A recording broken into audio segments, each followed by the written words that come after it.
Liberando su potencial. Hablando de potencial humano, ¿alguna vez se han preguntado a qué se debe la gran disparidad de resultados y desempeño entre una persona y otra? Una persona que percibe $250,000 anuales no es 10 veces más astuta ni mejor que una persona que percibe $25,000 anuales. ¿Por qué la diferencia de 10 veces sus ingresos? Y si tomamos a una persona que percibe $2,5 millones al año, ¿será esa persona 100 veces mejor, más astuta que la persona que gana $250,000? Imposible. En un estudio reciente de coeficiente intelectual probaron a 1,000 personas de una cierta población y llegaron a la conclusión de que la mejor persona entre los 1,000 solo era 2,5 veces más astuta que la persona de menor coeficiente intelectual. Solo 2,5 veces la disparidad, y tal vez eso sea con toda la población. ¿A qué supone que se debe la diferencia? Al hablar de potencial humano, llegamos a una fórmula que deduje hace algunos años. Tal vez eso lo explique un poco. La fórmula comienza con lo que llamamos AI. O sea, atributos innatos, las cualidades, la inteligencia, la habilidad, el temperamento, cosas con las que se nace que no pueden cambiarse mucho. Además de los atributos adquiridos. Estos atributos son muy importantes, son su educación, su capacitación, sus capacidades, su experiencia, conocimiento, sabiduría, etcétera, multiplicado por A, que su actitud es igual al potencial humano individual, o al desempeño humano individual o resultados individuales humanos. Ahora, de estos tres, los atributos innatos se traen desde el nacimiento. Los adquiridos pueden cambiarse, pero se necesita cierto tiempo para ello, aunque a veces cambiamos muy rápidamente. Cierta información valiosa puede cambiar dramáticamente su eficacia, pero las actitudes pueden aumentarse o disminuirse dramáticamente en segundos. Cada vez que mejoramos nuestra actitud, multiplicamos todas nuestras capacidades. Una actitud ha sido llamada acertadamente el lenguaje más importante del ser humano, la palabra más importante del idioma en el humano. Todo lo que hacemos en la vida, según un estudio en Harvard entre estudiantes ejecutivos, será en un 85% de actitudes. Un 85% de su éxito estará determinado por su actitud. Eso significa que está determinado por cuán positivo o cuánta actitud mental positiva se tenga. Las personas con actitudes mentales positivas tienden a avanzar más rápidamente, se mueven hacia la cima en organizaciones valiosas, ganan más dinero, sacan más satisfacción de la vida. Una actitud mental positiva no significa que baile por las calles y arroje flores. Solo significa que tome una actitud constructiva en general o se aproxime hacia su trabajo, su vida, sus problemas, relaciones, etc. Según el informe Cox de las empresas americanas, según la revista Success, un 85% o más de todo lo que se logra se debe a la actitud. Y la pregunta es, ¿de dónde vienen las actitudes? Las actitudes vienen de las expectativas. Muy simple, ya hablamos de eso. Y una forma muy poderosa de mejorar su actitud instantáneamente es decir, aunque no lo crea, pienso que algo maravilloso va a ocurrirme hoy. Como dijimos antes, nuestras expectativas sobre los desenlaces determinan nuestra actitud. Si espera que las cosas salgan bien, tendrá una actitud positiva. Si espera que salgan mal, tendrá una actitud negativa. Y lo maravilloso es que podemos fabricar nuestras expectativas. Podemos esperar lo que deseamos. Podemos esperar cosas buenas, cosas malas, y no nos decepcionaremos. ¿De dónde surgen nuestras expectativas? Nuestras expectativas surgen de nuestras creencias y de nuestros valores. Son el centro de los factores motivacionales de nuestra personalidad, nuestras creencias, y esto nos conduce a un entendimiento del potencial humano. Significa básicamente que nuestra actitud es una expresión externa de lo que está ocurriendo internamente, y esto es consistente con las leyes mentales. Con respecto a las creencias, cada uno de nosotros tiene muchas creencias en el fondo que los psicólogos llaman los conceptos propios. El concepto propio, o su descubrimiento, es considerado por muchos como el logro único y más importante para comprender el desempeño humano en el siglo XX. Yo estoy de acuerdo. El concepto propio es como, si queremos usar una analogía militar, el centro de mando. O si queremos usar una analogía técnica, es el programa central de su computadora básica. Es un grupo de creencias, valores, actitudes, sentimientos, ideas, etcétera, almacenadas en el fondo de nosotros y son el resultado de casi todas las experiencias que hemos tenido en la vida.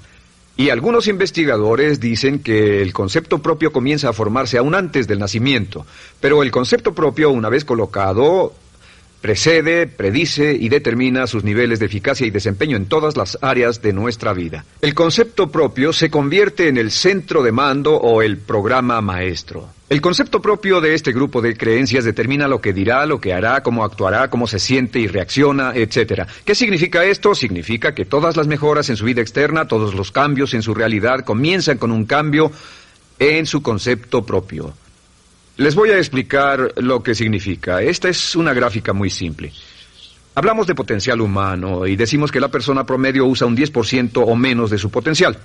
Según investigaciones, tal vez es mucho menos. El Instituto Stanford Brain en Santa Clara, California, estima que tal vez se aproxime a un 2%. Seremos generosos y diremos que la persona promedio usa un 10%. Significa que en los mejores casos, la mayoría, como usted o yo, no usamos un 90% de nuestro potencial. Uno de los mejores filósofos, Oliver Wendell Holmes, dice que la tragedia de la persona promedio es que llegan a la tumba con su música aún por dentro. Aún están funcionando con mucho menos de su potencial total. Y esto es el potencial humano. Sabemos que existe una relación directa entre el potencial humano y el concepto propio. Pero como nuestros conceptos propios o nuestras estimaciones de nosotros mismos generalmente son mucho menores de lo que debieran ser, nuestro nivel de desempeño y eficacia también es menor. Sabemos que nuestro concepto propio es altamente subjetivo.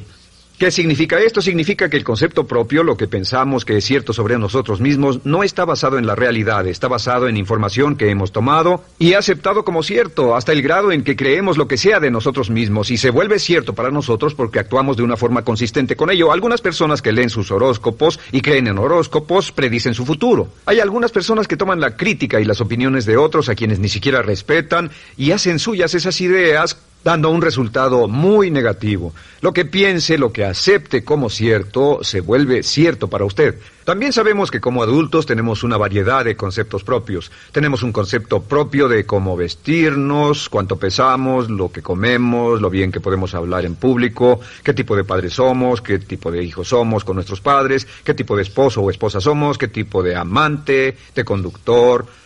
Lo interesante de manejar es que todos los hombres tienen un concepto muy positivo con respecto a esto.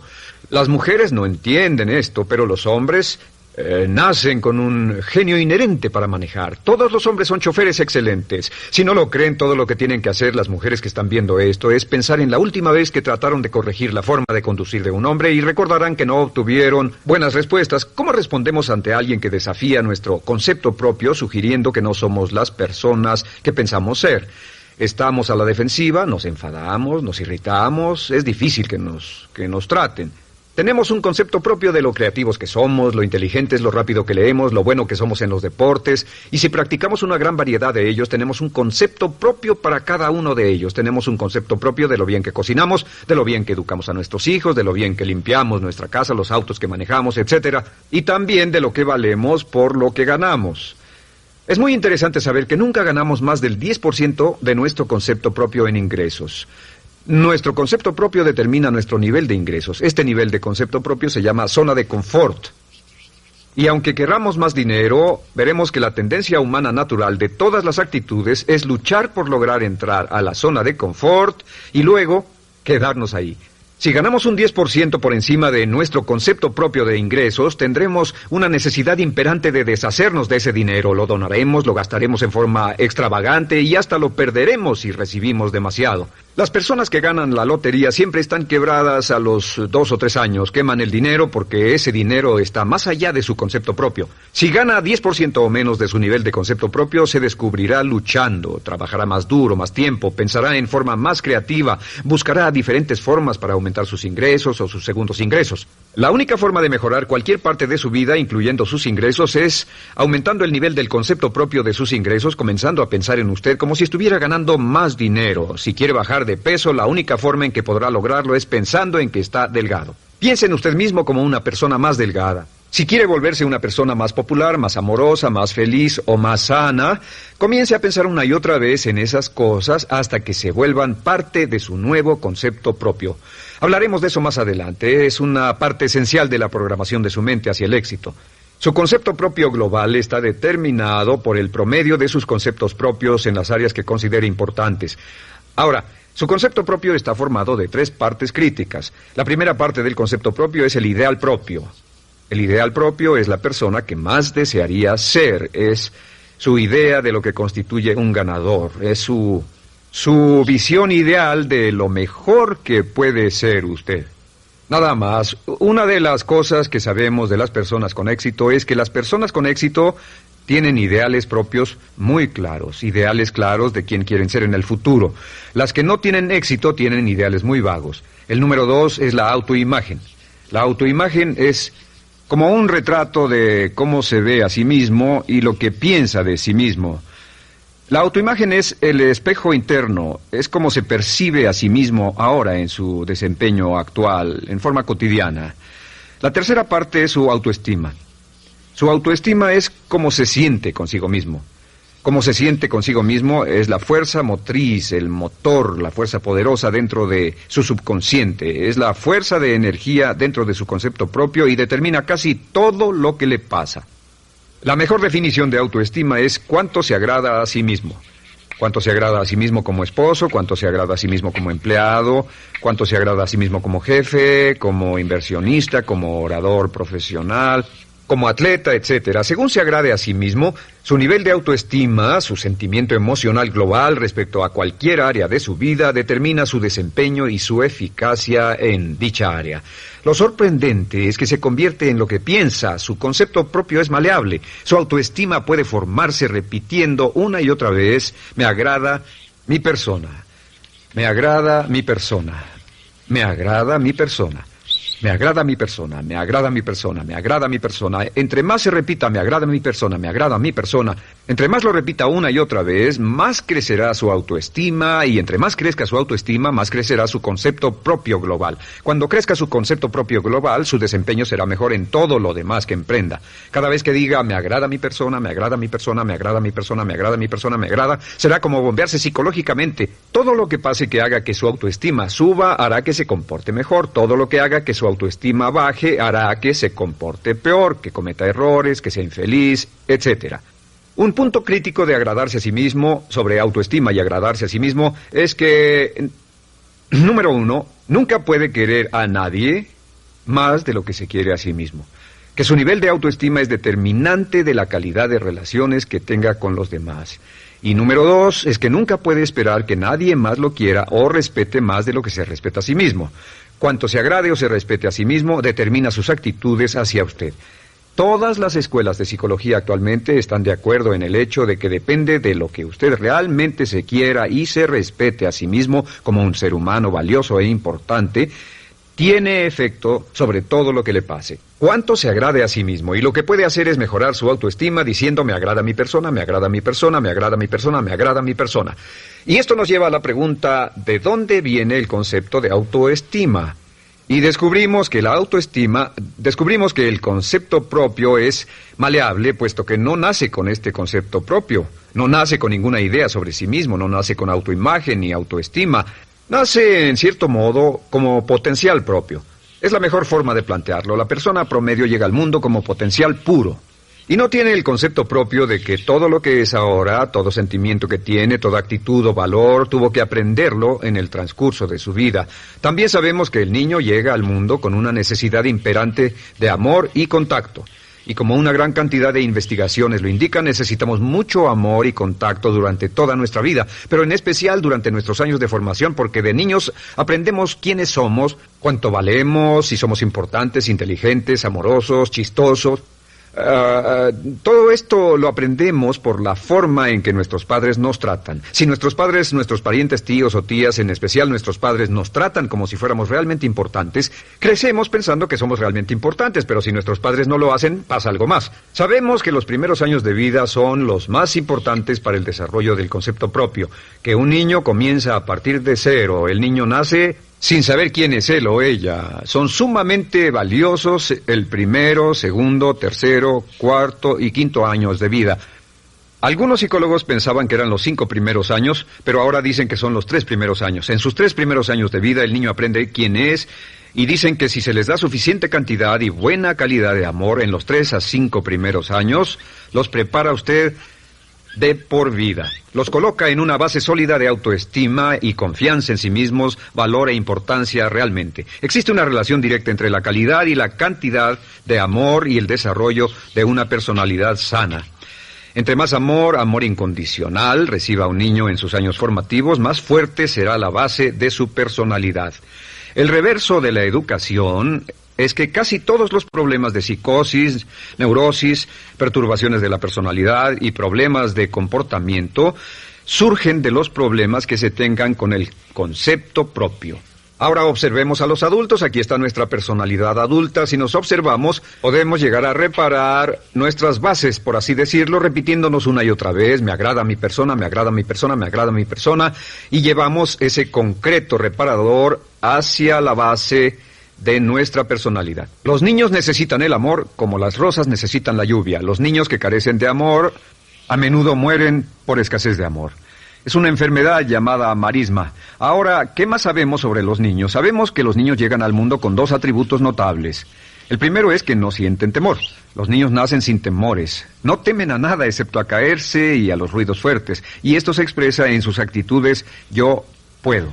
Los niños llegan al mundo pensando que pueden hacer cualquier cosa, y quien haya criado a un niño hasta la edad de 3, 4 o 5 años sabe que debe pasar esos primeros años evitando que se maten, porque son como pilotos japoneses, porque no le tienen miedo a nada. Su segundo atributo es que llegan al mundo totalmente espontáneos. Dicen lo que quieren, hacen lo que quieren, son totalmente desinhibidos. Totalmente. Ellos no temen hacer nada de lo que desean, y esto se expresa en su actitud: no quiero. No tengo que hacerlo. Si ha tratado de controlar a un niño, lo habrá visto. Lo primero que dicen cuando comienza a darle órdenes, lo primero que aprenden es: no tengo que hacerlo. Claro, a veces cambiamos sus mentes de una u otra forma, pero estos son los dos atributos con los que los niños llegan al mundo. Llegan al mundo sin temores y desinhibidos. ¿Qué significa esto? Significa que nuestro derecho innato natural es no ser temerosos y ser desinhibidos. Y solo cuando podemos crear la misma situación en nuestra vida adulta, cuando no tememos y somos desinhibidos, nos sentimos a gusto con nosotros mismos. Las mejores organizaciones, las mejores compañías son las que crean un ambiente donde nos sentimos sin temores y sin reservas para ser nosotros mismos y para hacer lo mejor de nosotros. Al crecer descubrimos que los niños aprenden de dos maneras. La primera es por imitación. Imitan a uno o a ambos padres, en especial al padre dominante. Algunas veces el padre dominante cambiará cuando crezca el niño, y a veces los niños imitan al padre, a veces a la madre, pero aprenden por imitación. Muchas características y hábitos que tenemos como adultos los aprendimos de nuestros padres. ¿Alguna vez ha tenido la oportunidad, ha tenido la ocasión de gritarle o reñirle a uno de sus hijos? Verá que le dice las mismas cosas que le dijo su padre a usted cuando era niño. Así que imitamos. A veces imitamos su caminar, a veces su forma de hablar, a veces imitamos sus valores, sus creencias, etcétera, aunque esos valores y esas creencias no tengan ningún valor. ¿Por qué? Porque nuestros padres eran así cuando nosotros éramos niños. La segunda forma en que aprendemos es pasando de la incomodidad, lo que no se siente bien, hacia la comodidad. Freud llamó a esto el principio del placer. O sea que nos movemos hacia aquello que nos hace sentir cómodos, lo que nos da placer, lo que nos hace sentir bien con nosotros. Nos movemos de la incomodidad hacia la comodidad. Así es como aprendemos a no mojar el pañal, por ejemplo. Sabemos que no es agradable caminar con popó o pipí en nuestros pañales. Vemos lo que hacen nuestros padres, vemos lo que nuestros parientes hacen y decimos: estas personas no hacen lo que yo. Así aprendemos a caminar y lo demás. Así que de la incomodidad hacia la comodidad. Durante toda nuestra vida, por cierto, así es como aprendemos. Imitamos leyendo lo que otras personas hacen, estudiando libros y en el trabajo, imitamos cuando vamos a la escuela, y hacemos lo que nos da resultados positivos, lo que nos da refuerzos positivos, y hacemos cada vez menos las cosas que nos causan incomodidad o dolor. Ahora, muy temprano en la vida, como equivocación o como resultado de una equivocación que los padres cometen en la crianza, los niños comienzan a aprender hábitos y patrones negativos. Los patrones y hábitos negativos tienen sus raíces principalmente en la crítica destructiva. La crítica destructiva comienza muy temprano en la vida, a veces en los primeros meses. Y la crítica destructiva la usan los padres para dirigir y controlar a sus hijos.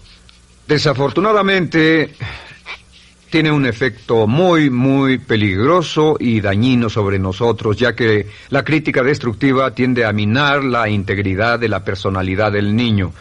Muchos de nosotros, incluyéndome a mí y a muchos de ustedes, nos hemos visto minados y heridos por la crítica destructiva más que todas las guerras en la historia. Ahora, como resultado de la crítica destructiva, comenzamos a desarrollar hábitos y patrones negativos. Los patrones de hábitos negativos son respuestas condicionadas hacia los estímulos. Los patrones de hábitos negativos se desarrollan en los inicios de la vida. Se desarrollan como resultado de una repetición del temor y el dolor una y otra vez. Se desarrollan como resultado de la crítica destructiva, el castigo físico, etcétera. En los inicios de la vida comenzamos a desarrollar dos manifestaciones que nos persiguen durante toda nuestra vida y más que ninguna otra cosa inhiben nuestro potencial. La primera es la llamada patrón de hábito negativo inhibido. El patrón de hábito negativo inhibido se aprende cuando al niño le dicen una y otra vez no. Aléjate de ahí, no toques eso, y se le castiga. Cuando el niño intenta algo nuevo, o se involucra con algo, o huele algo, o derrama algo, o rompe algo accidentalmente, el padre estalla y se enfada mucho. Como ven, el niño está impulsado por la curiosidad insaciable de explorar su mundo. Y lo que pasa es que cuando lo explora o se interesa y echa a perder algo, si el padre reacciona golpeando al niño, el niño comienza a pensar cada vez que intento algo nuevo, cada vez que intento algo diferente, cada vez que voy más allá de mis límites, cada vez que me salgo de mi zona de comodidad, cada vez que no juego sanamente, me golpean, me castigan, me lastiman, me envían a mi alcoba y me siento mal. Y muy pronto el niño desarrolla el sentimiento de no puedo, no puedo. No puedo. Cada vez que trato algo diferente, me castigan. No puedo, no puedo, no puedo. Es como la respuesta de Pavlov. Pavlov sonaba la campana y le daba de comer a un perro, y el perro salivaba, y Pavlov alimentaba al perro. Mientras sonaba la campana, el perro salivaba y siguió haciendo eso, y después Pavlov solo sonaba la campana y el perro salivaba. Lo que pasa en la vida adulta es que esto crea lo que llamamos temor al fracaso. El temor al fracaso es una respuesta condicionada a un proceso de crítica destructiva que ocurre en los primeros 5 o 6 años de la vida. El temor al fracaso automáticamente nos activa, nos sentimos ansiosos, tensos, intranquilos, sentimos presiones y estrés en nuestro plexo solar, sentimos ganas de retirarnos del evento, y el temor al fracaso es la razón principal por los fracasos en la vida adulta. Es la razón principal por la que evitamos cumplir plenamente nuestro potencial. De hecho, todos los patrones de hábitos negativos se experimentan en el cuerpo físico.